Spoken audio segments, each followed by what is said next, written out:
सबसे पहले तो आपने जिस मजबूती के साथ आज पक्ष रखा माननीय उच्चतम न्यायालय में, उसके लिए मैं आपका आभार व्यक्त करता हूं। मैं एक याचिकाकर्ता भी रहा हूं इस मामले में।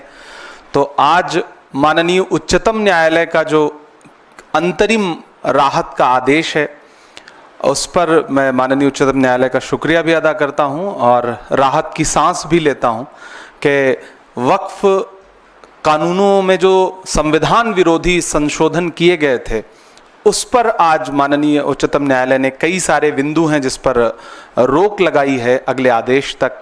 तो जेपीसी में जो सुझाव विपक्ष के तमाम सांसदों ने दिए थे, जिसे नकार दिया गया था, संसद में बहस के दौरान लोकसभा और राज्यसभा में जो सुझाव विपक्ष के सांसदों ने अपने डिबेट के दौरान रखे थे, जिनको नकार दिया गया था, सरकार ने बिल्कुल नहीं सुना था, उन तमाम पहलुओं को लेकर के कई सारे याचिकाकर्ता जो माननीय उच्चतम न्यायालय की चौखट तक गए।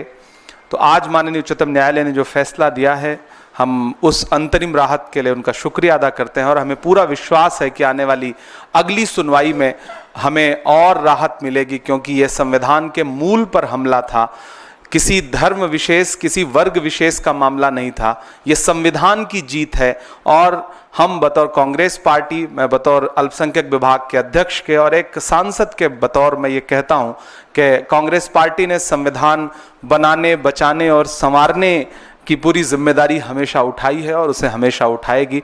तो आज के इस फैसले पर मैं बहुत आभारी हूं माननीय उच्चतम न्यायालय का और इस फैसले का स्वागत करता हूं खुले मन से। और अभिषेक मनु सिंघवी जी का धन्यवाद कि बहुत ज़ोरदार तरीके से आपने माननीय उच्चतम न्यायालय के समक्ष दलीलें रखीं, जिसको बहुत सारे बिंदुओं पर माननीय उच्चतम न्यायालय सहमत रहे। तो आप सारे मीडिया के साथियों का आभार भी प्रकट करते हैं। ये मसला किसी एक वर्ग विशेष का नहीं है। जलते घर को देखने वालों फूस का छप्पर आपका है, उसके पीछे तेज हवा है, आगे मुकद्दर आपका है। उसके कत्ल पे मैं भी चुप था, मेरा नंबर अब आया, मेरे कत्ल पे आप भी चुप हैं, अगला नंबर आपका है। तो एक एक करके संविधान को कुचलने की हर सरकारी कोशिश के खिलाफ इस देश के हर नागरिक को खड़ा होना पड़ेगा। बहुत बहुत धन्यवाद। आदेश जो आज आया है कि आप लोगों की जीत है या सरकार की हार है? देखिए, मैं इन मामलों में बहुत कुछ कह सकता हूं, लेकिन आप देखेंगे कि मेरे शब्द बहुत सीमित हैं, बहुत नियंत्रित हैं और बहुत अनुशासन से भरे हुए हैं।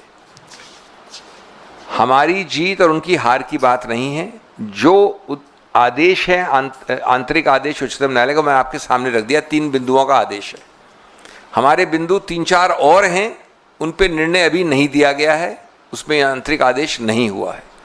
निश्चित रूप से जो यथास्थिति कानून के पहले दिन थी, एक दिन पूर्व, वो इन 3 बिंदुओं पे उच्चतम न्यायालय ने पुनर्स्थापित की है।